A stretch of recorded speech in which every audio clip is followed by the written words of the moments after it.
Hello everyone from YouTube, Barokoshama here with another video. Today we're going to be taking a look at the What's Next panel from BlizzCon. I wanted to make this panel, give my reactions on it about what my thoughts are going into the next expansion, World of Warcraft, The War Within. I think it's a pretty hype thing.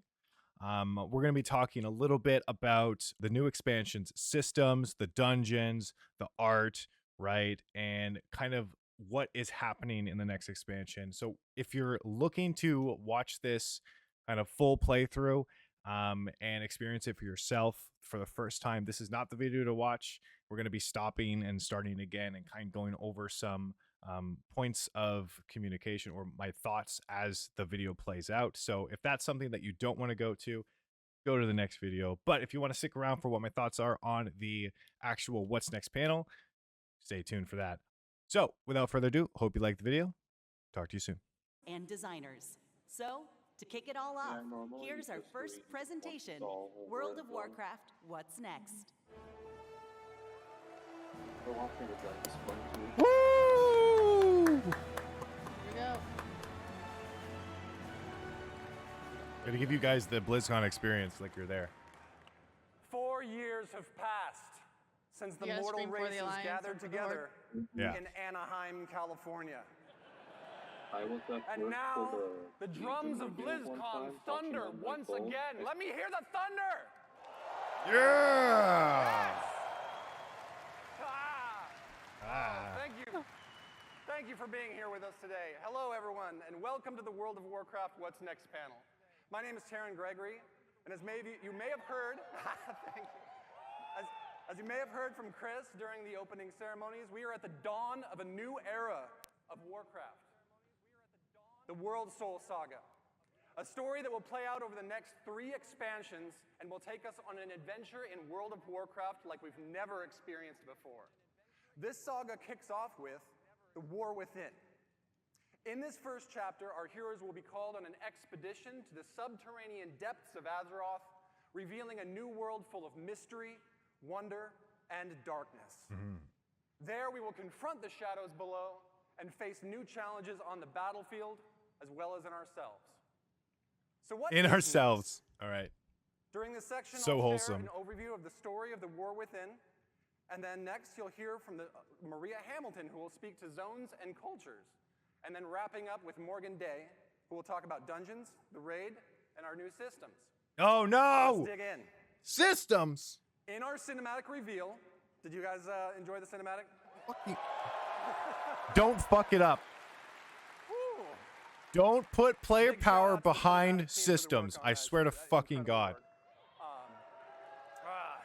We witnessed as Thrall found Anduin Wrynn, who has been wandering alone for the last few years, grappling and lost in his own thoughts and dealing with the experience that he's been through, as many of you may have remembered. Throughout this and our features trailer, we learned 2 very important developments, starting with these visions. Yeah, Thrall Anduin has spoke of a PTSD. vision calling out but he's from so the hot heart of now. the world, like a voice from a dream.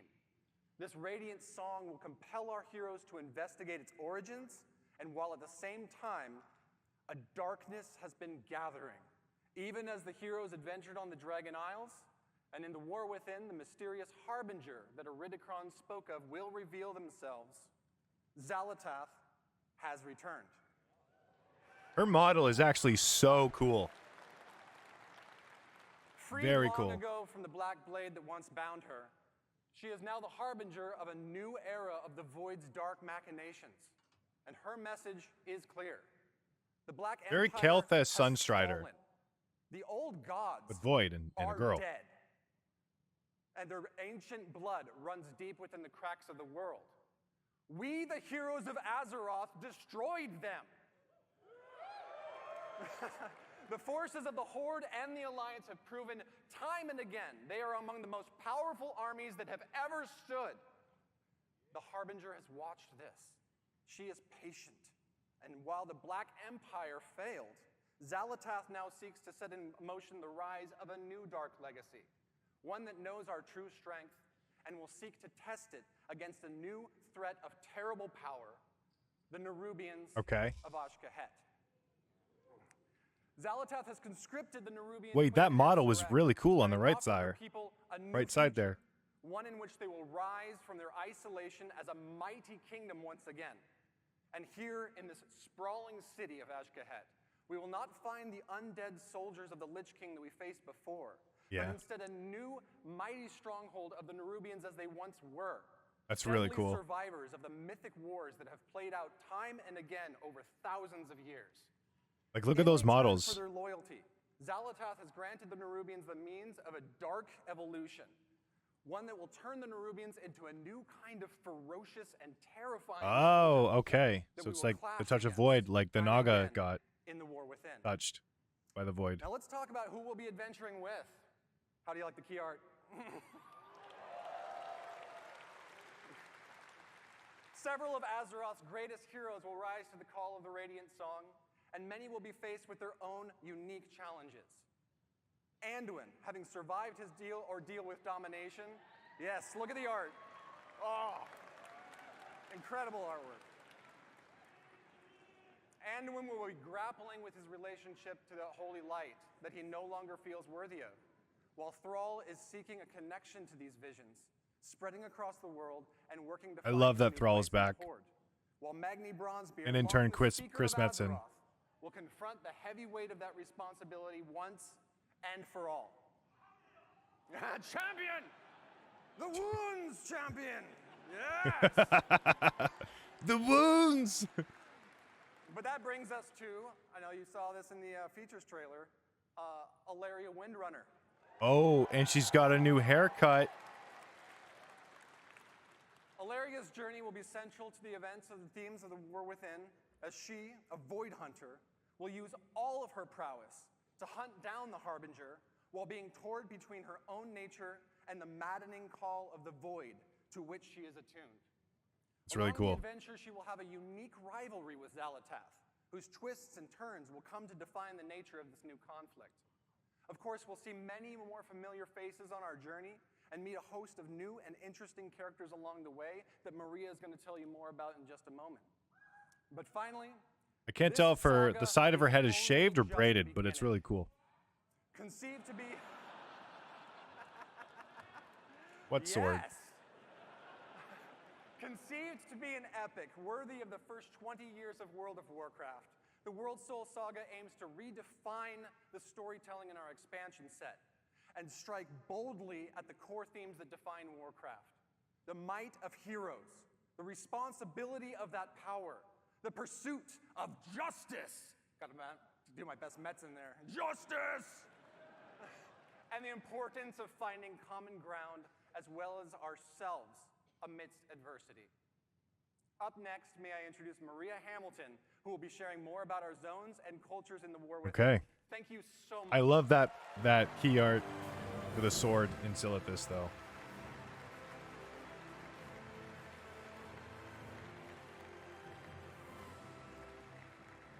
Hello, BlizzCon. Wow, I am so excited to be here and delighted to represent our team and tell you about the places that we will explore and the cultures we will encounter in the War Within. I can't really see all of you out there. I know there's a lot of you, though, because I can hear you. And I hope to hear lots of oohs and ahs when you see some of this cool art I've got to show you. So let's get started. Thank you. Thank you. Thank you. Yep. Thank you. Okay. Okay. As Taryn mentioned Khaz-Algar. will be called by the Radiant Song, dreamlike visions that come from the heart of the Azeroth. This summons is going to lead us to the subcontinent of Khaz-Algar, a place long forgotten. It's only through recent explorations in Uldaman that we've discovered a Watcher report concerning a contingent of Earthen that was sent to this place long, long ago to investigate a fissure in the sector. What exactly that means, we don't really know, but we can probably speculate. So first, let's talk about the Earthen. Cool. Ooh, yeah. There you all go. right. There you go. All right, we have met Titan-forged Earthen before, of course, in Ulduar and other places. But this society of Earthen has been isolated within Khaz-Algar for a really long time and have developed their own manners and customs.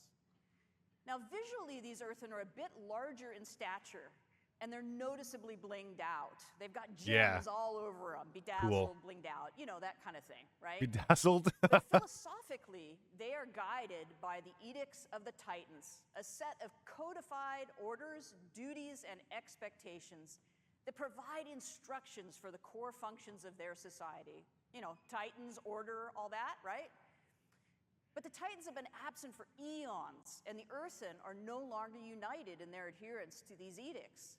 They now exist as three groups that are estranged from each other. The Oathsworn, as their name suggests, still uphold the edicts faithfully and believe everyone else is doing it wrong. Their charge is guarding the Core Way, a Titan passageway that leads right to the core of Azeroth. Holy shit. Primarily the city dwellers, they live conveniently near the object of their responsibility, that Core Way. Now, the Unbound, in contrast, the fact that they put a Core Way in the game, and they are considered scandalously rebellious by the Oathsworn. Their original responsibility was providing the materials to keep the Titan installations supplied. And they're primarily rural. They're living in and around the quarries and the mines where natural resources can be required. They rarely interact with the city dwellers. They feel neglected and ignored because they have a different opinion on how they should live. Now, the machine speakers have strayed from the edicts in practice, but not with respect to their overall obligation to keep the Titan works functioning. Right. They've had extremely limited contact with the surface dwellers, and they express no little disdain for those who just don't understand the great machines. Their homes are built around vast industrial projects under the surface that allow them to perform their functions in accordance with edicts, more or less.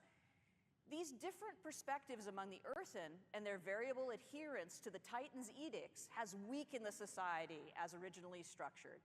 And that's not good, of course, but a much more serious problem is their steadily dwindling numbers. For reasons that I'm not going to get into here and now, New Earthen can't exist until we help them out by doing some things and unite the Earthen society once more. But they can't breed themselves? As a result of our actions, wait, this is sick. The Earthen will eventually be unlocked as an allied race. Yeah, like sweet, don't they? All right. Yeah. They actually look really cool. These player Earthen. Blinged out dwarves. These player Earthen will replenish the culture's dwindling numbers. I like these and guys. They join either the Horde or the Alliance. All right. Yeah. So it's like a Valdraken or a choice which side you wish to ally with. an evoker. But as you can see from a small sampling of combinations, there's some fantastic variations and customizations coming for the Earthen models, including different gem incrustations, beards for all body types, rocky skin patterns, tones, and female more. beard, love now, it. That golden mohawk with the braids and the fringe beard, that's quite the look. But I really like the beardless guy with the bushy blonde eyebrows. He looks so cool. He's just kind of like, yep, what do you want me to do? So anyway, all right, moving on. Another cool culture that players will encounter in the War Within is the Arathi. Like the Kultirans. Yeah. Yeah, and you probably have questions, right? From So Arathi these are Highlands? descendants of the original Arathorian Empire. And Wow. they arrived relatively recently and through some somewhat mysterious circumstances. And they find themselves trapped here within Khazalgar. Mysterious mostly because I can't say anything more about it just yet because of spoilers, but it's not like spooky mysterious, it's the Holy other kind. fire wields, bastion of light against any darkness. The Arathi are worshippers and wielders of holy fire. They are dedicated to bringing hope and light to the darkness. They're tough, resilient people, with every member of the society being an able combatant. Some few are further blessed with paladin-like abilities through their devotion to the light. Even their airships are powered by sacred flame. Wow, that's cool. The extent to which they're comfortable in battle is probably a good thing because they have established a home away from home in an enormous cavern bordered by an endless underground sea from which terrifying creatures emerge to rampage and create havoc. Not my idea of a cool place to hang out, but they're really, really tough. These watery monstrosities, though, are nothing compared to the threat from below. A constant swarm of Nubians has been held back so far from invading the Arathi lands. The assault is unrelenting, the threat is dire, and the Arathi can't hold much longer. These bastions of light against the darkness are far from home and limited in number.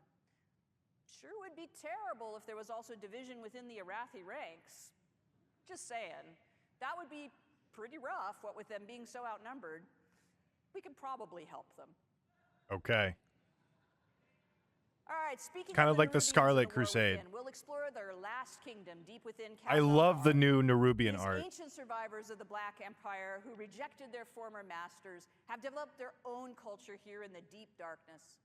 As Terran mentioned earlier, Xalatath has made a bargain with the Nerubian queen Ansarek, who seeks a new future and renewed glory for her people.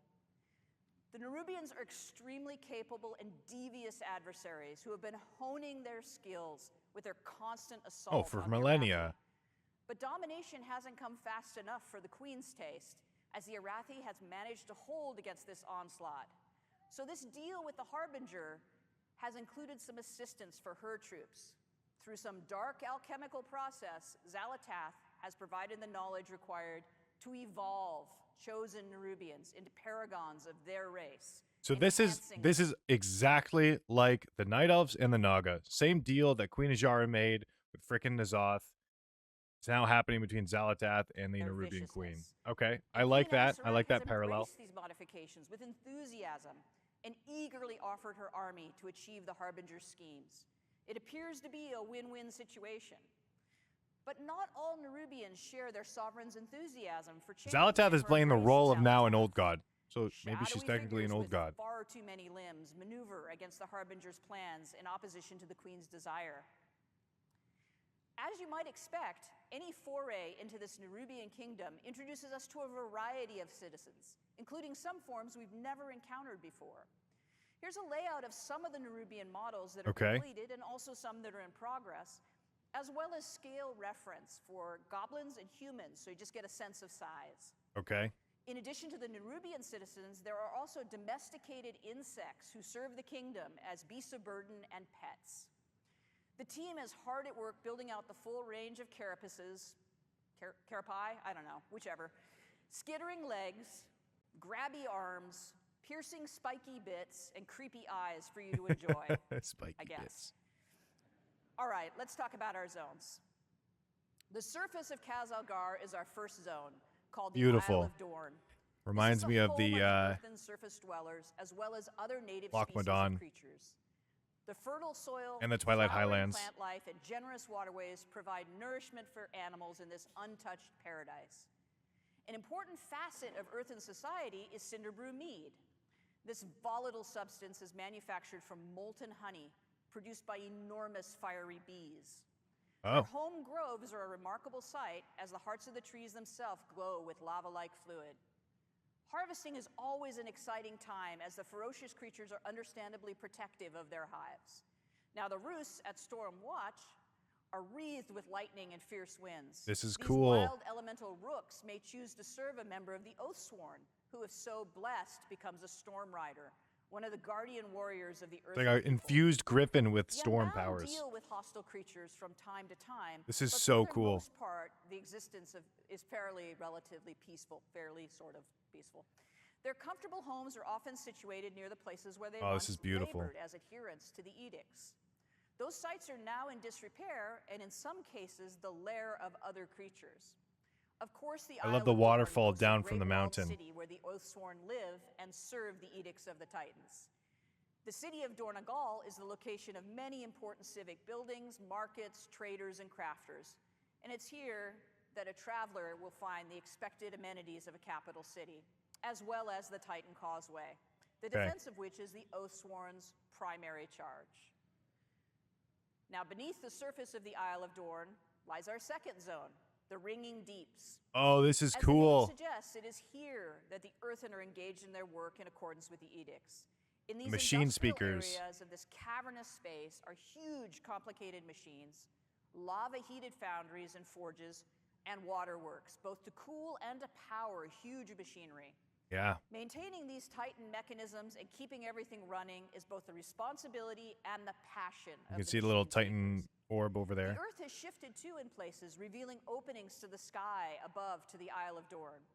These cenotes bring light and water into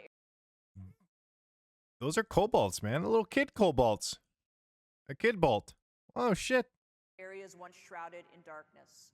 Abundant greenery, flowers, and creatures that do not typically That is a huge cobalt. Holy crap. Massive. dwell in caverns may be found in these idyllic. He's got a massive candle. You know what they say, though, eh? Like, bigger candle, bigger, you know. It was really important to us as developers that we delivered the fantasy of the hard-working industry, but still had some break-up areas of natural beauty that don't feel like dark. This is awesome. Tunnels. Now, as the machine speaker population has dropped, Like a better Iron Forge. Difficulties with kobold incursions, and indeed the kobolds have taken over the mines, the work areas. They've even built a city of their own. Unexpectedly, the kobolds are actually becoming a force to be reckoned with under the aggressive actions of Look their at those leader, huge ones. the What the Candle hell? King. You knew it had to be a candle. Yeah, Candle King. No take candle. No take candle. That's a freaking candle monster. It's a wax monster over there. What the? With the passage of time, the earthen have diminished both in number and in the knowledge required to perform the various routines to tune and repair the processes. The old ways have been forgotten, and new creative methods must be employed if the edicts are to be obeyed. So they're kind of making it up as they go along.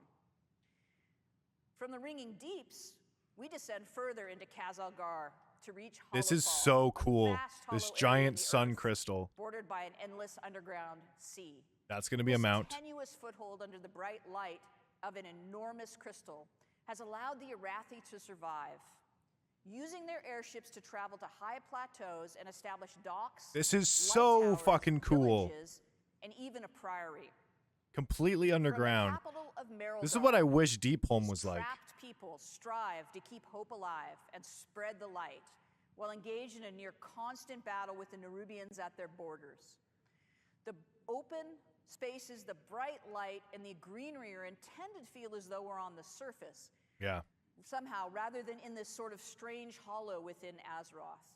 The crystal provides Love the brilliant airships. light, warmth, and growth for vegetation. You may notice that all the blooming plants have opened their blossoms toward the light and seem to be reaching in that direction whenever they're in Hollowfall. There's even Unfortunately, birds. The crystal sun has been changing in recent years. Where Oh, once the light was shit. steady and reliable, it now fades without warning, plunging the Arathi into darkness, save where they have built light towers and maintain their holy flame beacons. What the? In the absence of this light, the dangerous Kobis and other fierce creatures emerge from the sea to rampage. As the Arathi are So the barely zone holding back the changes from Nubians, light to these dark. That's really cool. episodes are incredibly demoralizing and deadly. It's going to be like game events or Happily, world events. The light has always returned to the crystal, so far. And at the deepest descent in the war within, we reach the zone of Kahet. That almost rhymes. Anyway, the Rubian City of Threads has been built on the ruins I like of that. itself. The Rubian City of over Threads. And over and over again. As areas decay and crumble, a new district is built upon its ruins, and as a result, the city climbs ever higher. Those Nubians favored by the queen, or possessing enormous wealth, or both, command the greatest views and live in the highest places over these swarming masses of the many districts. I wonder if you're going to have allied The Nerubians, Burrows though. is the home of the scavengers, the forgotten, deep in the decay and the filth.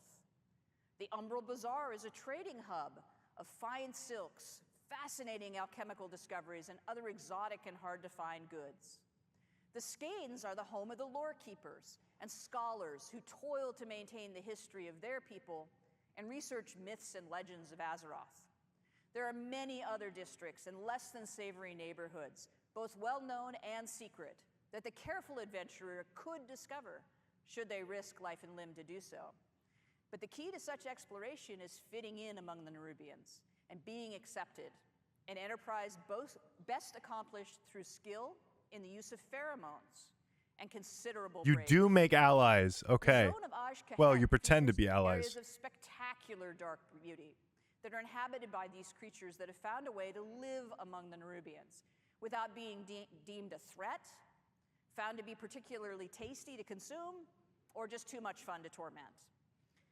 The mobilization of forces to assault the Arathi while also providing Aj military Kahet. might to achieve I love this Xal'atath's idea. schemes has stirred up all sorts of inhabitants of the darkness. And deep within the city itself, the Nubians are gathering an odd substance, the black blood of the old gods, Oh, for some shit. unknown purpose. But I'm sure that's fine. And Yeah. now I'd like to talk a little bit about our zone flow. As I mentioned, Yes, dude. awesome, huh? Yes. Oh, this is We travel from the beautiful. Isle of Holy Dorn crap. Into the Ringing Deeps, into Hollowfall, and then into Aj Kahet. In the War Within, all of our zones are connected all together using the airlock technology that we developed for Zarelek Cavern. That's allowing for amazing. this seamless descent from the Isle of Dorn all the way to Aj Kahet. That was video I just captured last week of the transition between the Ringing Deeps and Hollowfall. As you can see, we built for dynamic flight, and we were able to flow directly between the zones without the load screen. That's There is amazing. some seriously amazing swoopy goodness to be had moving across these zones and through these spaces. It feels so cool to burst out of a really tight area and into just a huge drop like that. It's so exhilarating. Now, this blobby map that I've got up here was an early attempt during development of our zone flow to try to figure out how we would stack these zones together and achieve the relationship between their geography and geometry that made sense and felt great to traverse. We ended up with something slightly different than this, but this is pretty representative to explain what the world builders were thinking about when they planned these spaces out. That's cool. It's It like was a really stairwell, important to our like a design that while three of the downward four spiral zones stairwell. are technically underground, they didn't feel that way, and that they were distinctly different from one another. We pursued that goal by introducing the natural cenotes in the Ringing Deeps and leaning into the fantasy of the classic underground foundry and industrial workspaces. So even in the zone that felt the tightest, there's places that look as though they're actually on the surface.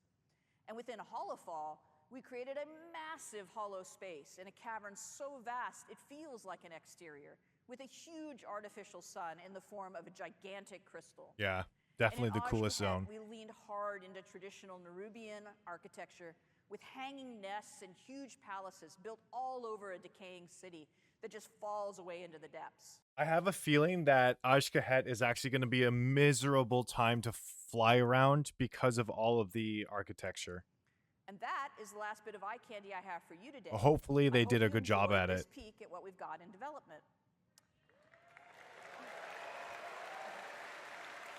One of the biggest issues I think that they're going to face is dragon riding with your limited resources, right? Like you have the charges of your flight moves, right? But if Aj Kahet is like a uphill towering civilization, getting from bottom to top, they got to do a good job at being able to have players get there. Adding those like wind tornadoes that give you lift or whatever, like put a shit ton of them, but not too much so that it's like takes away from the architecture. I feel like that's going to be a tough job. Introduce you to Morgan Day, who's going to give you lots of information about dungeons, raids, and systems. Enjoy. Thanks very much. Bye. That's great. This art looks wonderful. Good job. Damn, I wish I was there. I'm excited about this next part though. Hello, BlizzCon. Morgan. I My name love is his Morgan shirt. Day, Oh and my I'm here to god. talk to you about some of the It's a upcoming great shirt. content, features, and systems in The War Within. I'm sure I'll also make some funny faces that I'll regret later in thumbnails, but whatever. First up, let's talk about dungeons. There will be 8 new dungeons coming in The War Within, 4 during level up, 1 in each of the 4 zones that Maria just walked us through, as well as 4 at max level. There's a lot of really cool stuff happening in these dungeons. Cool. For instance, we have like a kobold dungeon where you'll meet that candle king, where there's like a light mechanic that takes place. You have to kind of keep it going to light your way. There's a dragon riding dungeon, of course, but also one of my favorites is the Cinderbrew Meadery that Maria just talked us through. So this is a dungeon that takes place on our first zone, the Isle of Dorn, which is where you'll experience, all of our earthen buddies. I And really this is the want that place where they bee make as a that flying cinder mount. brew mead that she was talking about. They take in all that honey that they gather from throughout the zone to make the mead, to do all kinds of fun and/or nefarious things with. Although I do have to say, I feel like they're a little bit behind the times. I feel like all the kids are drinking that, hard seltzer or something these days, but whatever. They're old school, I get it. Next up, our raid, the Nerubar Palace. So this is an 8-boss raid that will take place in the zone of Aj-Kahet. And this is really the culmination of all of those machinations we keep hearing about that we see play out between the Nerubian Empire, their queen, and her collaboration with Xal'atath. So for this next one, we don't normally show things this early, but I thought it'd be cool to share. On the left there, you can kind of see the top-down view of the raid. And on the right, it's more of like a side cutout. So we like to work on all of our dungeons and raids when they still look like this, as it's much easier to iterate while we're in 2D than it is to kind of change the zones around once we're in the game and it's all. I love this. Okay. So you ascend up to go to one wing. So there's a boss here. There's also another boss here. Very cool. Interesting. And then you have, this is what I would compare to the Plague Wing of ICC. So that's pretty nice. I like that. Blocked out. So to step us through the raid really quickly, after barging through the front door, you'll very quickly fall and/or get knocked into one of those giant pits of that black blood of the old god that you'll hear much more about. Harvest pits. And then you'll battle your way through the harvest pits, and then finally traverse your way back up through the stalactite wing, which is not a final name, I promise, until you finally fight your way into the Queen's inner sanctum, where you'll come face to face with her as the end boss. So as you can see, this will kind of feel like a... I kind of wish they didn't do the Nerubian raid as the first raid.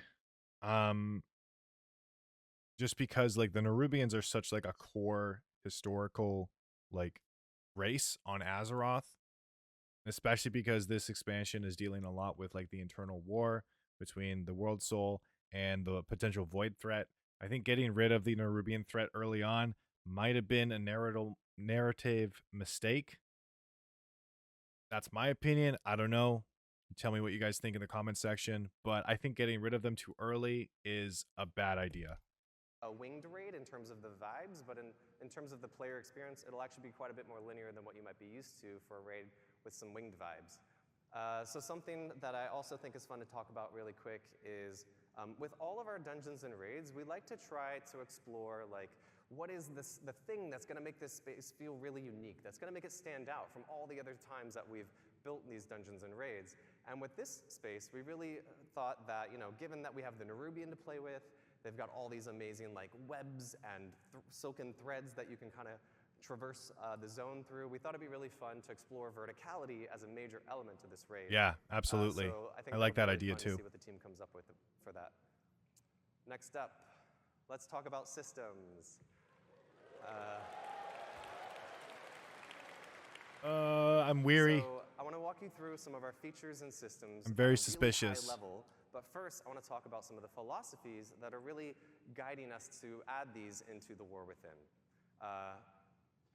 So first and foremost, we really want to continue to extend the philosophies of dragonflight into the War Within. And really, when we talk about that, there's 3 main pillars that I want to touch on. First, we really want to make sure that we're focusing on evergreen features. We want to make sure that we're making World of Warcraft better forever and not focusing on things that we know we're going to have to leave behind as we move into future expansions. Okay. Good. I'm gaining a little bit of trust back with the whole systems spiel. Next, we want to make sure that there's something for everyone. So whether you're a hardcore raider, a PvPer, a collector, or apparently like Holly, you just love to play tons of alts and run around the world exploring things, we want to make sure that there's something in War Within that you can really geek out over and that resonates with you.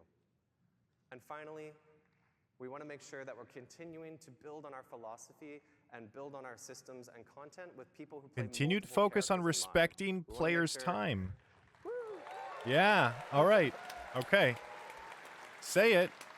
We You want to say make it. sure I that wanna we're see it. building all of our systems to really respect the time of the player behind the keyboard and not focusing so much on the accomplishments of that individual character. All right. So let's talk about delves. Delves are a new feature that will be integrated into the outdoor world experience, where the fantasy of these is actually that you'll be joining the Dragon Scale expedition in their search for lost treasures all across Khazalar. So delves are an evergreen feature that is really integrated into that outdoor world experience. We want delves to be a new pillar of endgame content. I really hope this is not like scenarios, and it's a much more than scenarios ever Outdoor world were. explorers. We really view this as something like when we added world quests back in Legion, where they are going to be really integrated and transformative into that outdoor world, especially that endgame loop. So one of the main reasons I'm stoked about delves is that these will provide an opportunity for us to, give seasonal content and rewards to those outdoor world explorers. So that means things like, rewards that you're used to, like mounts, achievements, titles, but we'll also be adding a outdoor row to the Great Vault with War Within. Oh, okay. Okay, doing world content with your vault. That's a very good idea. So that all of you outdoor world explorers will be able to share in the joy of, rushing to the Great Vault every week to collect your loot. And there will also be 13 unique delves that we'll be launching War Within with. And delves will scale from 1 to 5 players and be role agnostic. So that means if you want to play a delve solo, that's totally cool. If you want to go with you and your partner, that works as well. Or you can bring your whole dungeon group in, and the delve will scale based on your group size and your roles. So wait, does that mean you can be literally all tanks? I wanna just build a party of 5 of all tanks, and I can do that. It's pretty much what I'm picking up from what he's doing. Or all healers. Like, how is that gonna work? I mention one of my favorite features of delves, which I think Maria alluded to earlier, which is that there will be an NPC companion joining you on all of your adventures. So for season 1, that'll be Bran Bronzebeard, as you can see. Nice. Okay, I love this. And Bran will be tagging along with you on all of your delve adventures, and will totally never, not even once, aggro a pack of monsters that you didn't want him to. And I don't have my fingers crossed behind my back right now. So Bran will have a customizable talents and mechanics and abilities that you'll be able to kind of load out to suit your playstyle and needs. So, maybe you need a little bit of extra healing. Wait. I gotta screen cap that. Hold on. So Bran will have a custom. Yes, dude. I'm totally. Oh my god, I'm totally screen capping this.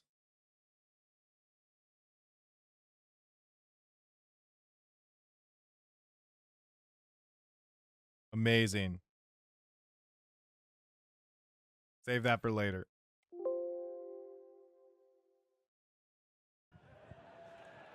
Bran will have a customizable talents and mechanics and abilities that you'll be able to kind of load out to suit your playstyle and needs. So, maybe you need a little bit of extra healing.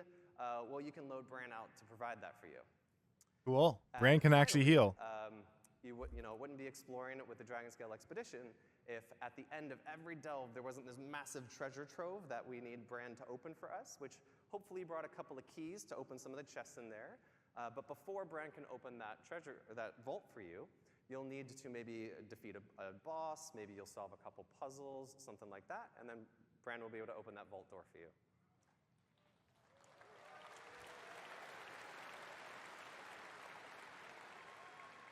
Next up, let's talk about Warbands. It's happening! Warbands. Wait. That's another good one. Warbands are a system. Next up, let's talk about Warbands. It's happening! Yes, dude.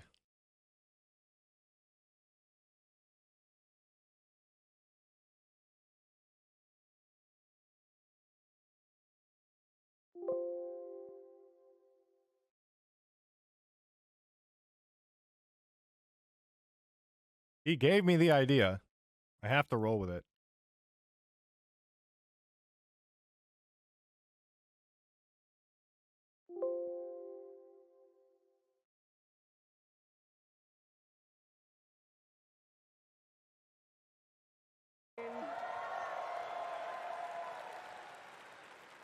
So Warbands are a system that we're introducing that will really be the representation of all of your characters across your Battle.net account.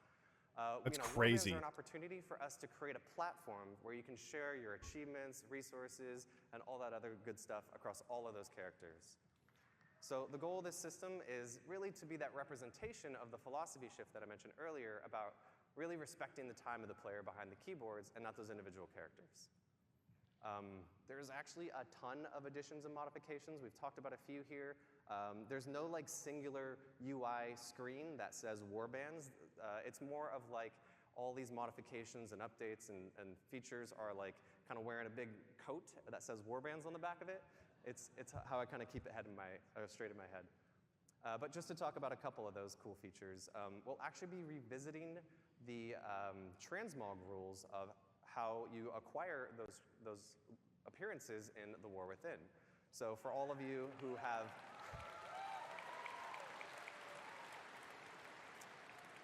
So that means all of you who have probably had to run 4 characters through all of those legacy instances just to make sure you're collecting all the appearances, that won't be the case anymore in War Within. You'll just be able to run it with 1 character. Nice. And oh yeah, Holly mentioned this already, but this is obviously one that people are looking forward to. All of our reputations as well as renown in the War Within will be shared across your entire account. Yes, dude. Okay. Finally. Last but not least, let's talk about hero talents. So here's a quick mock-up of what the UI will look like that I think really helps explain. Okay, how these same talent integrate into our system. current Very talent good. trees.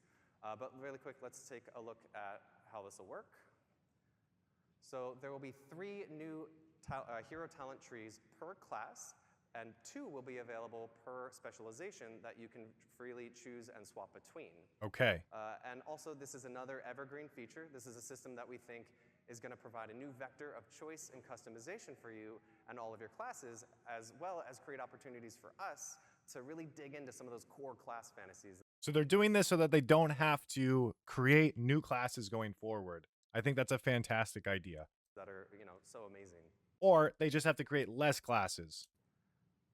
So, and this also delves into a lot of like what people have been asking for before, which is like class skins, like the Necromancer or Warlock or Death Knight. Hero talents will introduce these new, small, self-contained talent trees like you just saw in the UI. And the way I like to think about it is like, currently we have 2 types of talent points, right? We have class talent points and specialization talent points.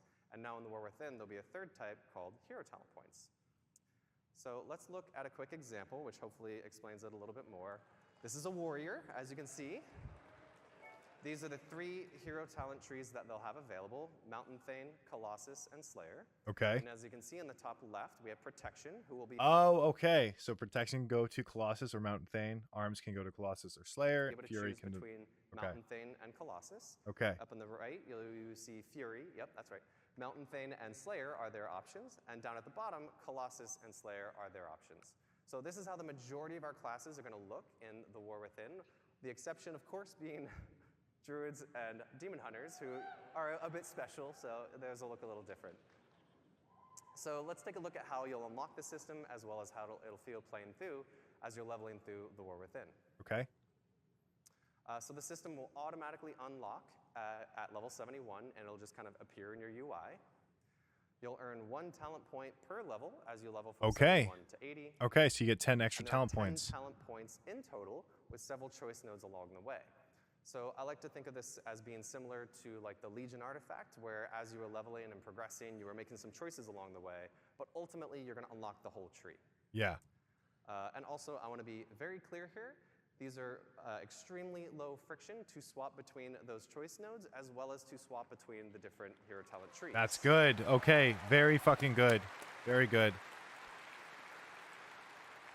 So, you know, this should be very analogous to your current talent trees and will follow all the same rules that you used to there. So, you know, at the start of a raid boss, you know, before Mythic Plus starts, before an arena match kicks off, and anywhere in between. And to wrap us up, I wanted to show off a really quick video of what hero talents look like in action. So this is a warrior, as you can see, pop an avatar, jumping in. And this next one is that same warrior with the Mountain Thane talent tree. As you can see, Stormbolt hits multiple targets. There's a couple of cool new V effects. And a lot of other cool stuff going on there as well. I heard some oohs. Ooh, yeah, I did one. Our effects artists will be happy. So that about wraps us up for our What's Next panel.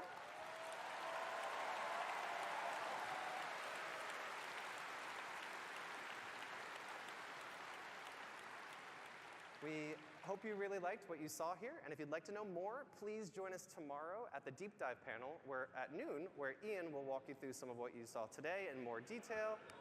Woo, Ian! As well as a bunch of other cool new stuff in the War Within. So thank you all so much. I hope you have a great BlizzCon. Bye!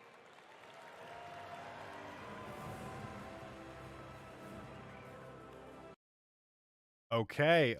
What does that mean, dude? What does that mean?